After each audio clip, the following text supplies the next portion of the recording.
Bom, agora eu passo a palavra para a nossa segunda debatedora, a Sabine Righetti, que é jornalista, pesquisadora do LabJOR da Unicamp e coordenadora da agência Bore. Sabine, obrigado demais por estar aqui. Está com você a palavra. Obrigada, me ouvem bem?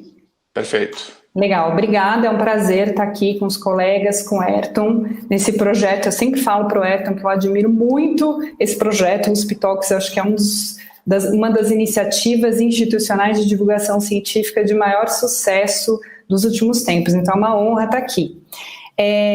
Bom, eu queria trazer um pouquinho, ainda pegando aí o que o Pablo trouxe, né, o que estava acontecendo quando a pandemia atinge o Brasil, né? O que estava acontecendo no Brasil naquele momento em que começam a aparecer os primeiros casos de coronavírus aqui em fevereiro, e depois a Organização Mundial da Saúde decreta a pandemia em março. Bom, a gente já tinha um cenário no Brasil, antes da pandemia, de uma educação científica muito ruim, né? No Brasil, a gente tem uma educação científica de base muito ruim, a gente está lá no final da fila no exame do PISA, da OCDE, então a gente, sociedade, mesmo quem estudou em escola particular, né, a gente tem uma educação científica ruim, a maioria das escolas não tem laboratório de ciência, a gente tem dificuldade de entender diferença de vírus e bactéria, então a gente tem uma educação de base muito ruim, isso incluindo pessoas altamente escolarizadas, incluindo quem está no governo, incluindo quem toma a decisão, incluindo jornalistas que escrevem, né, que agora estão escrevendo sobre a pandemia. Então, a gente tem uma educação de base muito ruim, sempre é importante lembrar disso.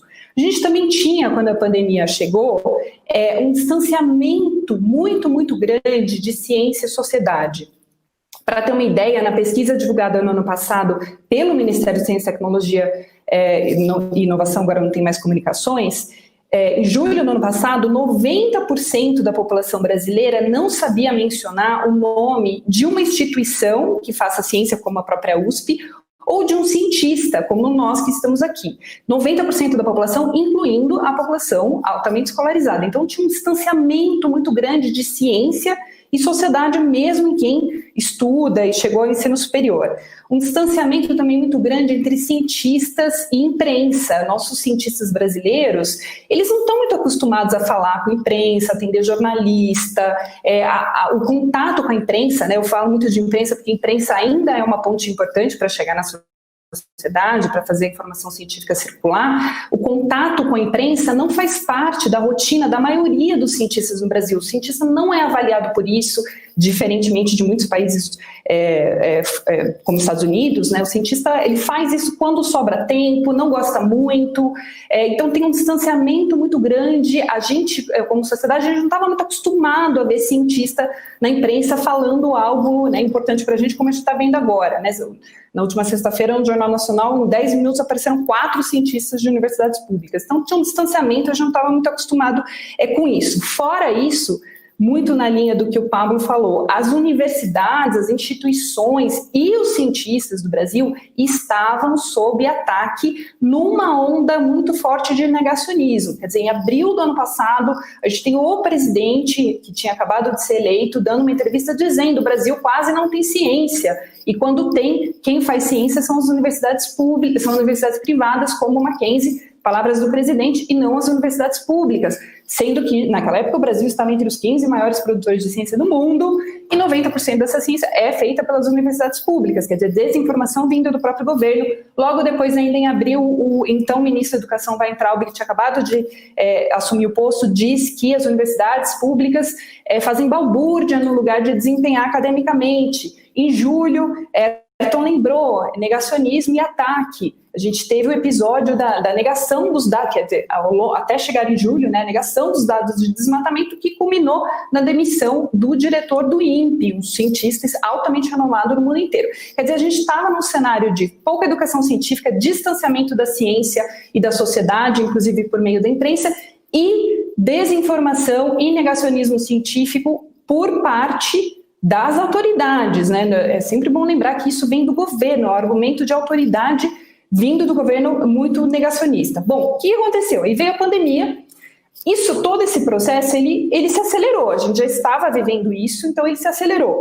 E hoje, a gente, né, os jornalistas, as cientistas, a gente gasta mais tempo combatendo a desinformação do que informando, o que é uma tragédia para a sociedade. A gente perde muito mais tempo desmentindo notícia falsa, muitas vezes vindas, né, das autoridades. A gente perde tempo agora, imaginem só que no Brasil a imprensa teve que fazer um consórcio para calcular dados de mortos de Covid por dia, porque o Ministério da Saúde, que aliás nem tem ministro, não divulga essas informações. Quer dizer, os jornalistas estão perdendo muito tempo combatendo informação e cobrindo conflito político no meio de uma pandemia e fazendo cálculo que o próprio governo deveria fazer, no lugar de falar, de informar a sociedade sobre pesquisa, novos resultados, o que a gente deve fazer, o que os cientistas estão fazendo. E a gente está falando aqui de muita pesquisa. Ontem eu tive uma reunião com o meu colega Estevão Gamba, que é um cienciometrista, a gente trabalha junto. A gente já tem hoje, né, no mundo inteiro sendo produzido, 10 estudos por hora revisados sobre Covid e sobre o novo coronavírus. Quer dizer, muita informação sendo produzida por hora, sem contar os estudos preliminares, que a gente chama, né? Só de estudo revisado, publicado, são 10 estudos por hora. A gente poderia, né, a imprensa poderia falar amplamente desses estudos, o que está sendo descoberto, informar a sociedade, mas a gente não consegue fazer isso porque a gente está perdendo muito tempo combatendo desinformação e calculando dado. Lembrando que a desinformação, isso eu sempre gosto de falar, ela atinge não só quem tem pouca escolaridade, quem não tem muito contato com a ciência, atinge, obviamente, muito mais fortemente essas pessoas, mas também atinge as pessoas altamente escolarizadas, e isso, na verdade, é o que mais me preocupa e o que mais me intriga. Comentei ontem com a Ayrton, que tem uma pessoa próxima da minha família, com ensino superior, com família de cientistas, que se automedicou com uma droga que foi divulgada pelo governo, pelo próprio presidente, e teve um problema muito sério e foi parar no hospital. Quer dizer, quando a gente vive num contexto em que o presidente fala de uma droga que está em teste ainda sem resultado, que não deve ser tomada, e pessoas, mesmo altamente escolarizadas, tomam essa droga, mesmo em contato com a imprensa, em contato com o cientista, com acesso à informação, com ampla capacidade de entender as informações, as pessoas tomam um remédio ao ponto de parar no hospital. Isso me preocupa. Quer dizer, como a gente faz para combater esse tipo de cenário que a gente está vivendo, né? Que além de não conseguir informar como deveríamos, a gente tem que combater esse tipo de informação que é perigosa para a vida das pessoas. Bom, o que eu digo como jornalista e pesquisadora de comunicação, que a única receita para isso é a gente entender esse fluxo de informação, que é algo que, aliás, o Pablo contribui muito para isso, né, com as pesquisas dele, para a gente entender o que está acontecendo, de onde vêm essas informações, e produzir mais informação para combater a desinformação. A única maneira da gente vencer isso é produzir mais informação de qualidade. Então, os cientistas, eles precisam falar com a imprensa, eles precisam participar de eventos como esse, eles precisam falar, Natália fala muito isso, precisa falar no grupo do WhatsApp que faz parte, precisa se posicionar, precisa ir no Facebook, precisa o tempo inteiro falar, a gente não pode aceitar desinformação passar para a gente ficar quieta, a gente tem que o tempo inteiro falar, a gente tem que abrir canal, a gente tem que ter iniciativa, a gente tem que atender a imprensa. Institucionalmente, as instituições têm que criar formas de valorizar cientistas que atendem a imprensa, porque isso não pode ser visto como hora vaga, como algo que o cientista faz quando ele é legal, quando ele é gente boa, à noite.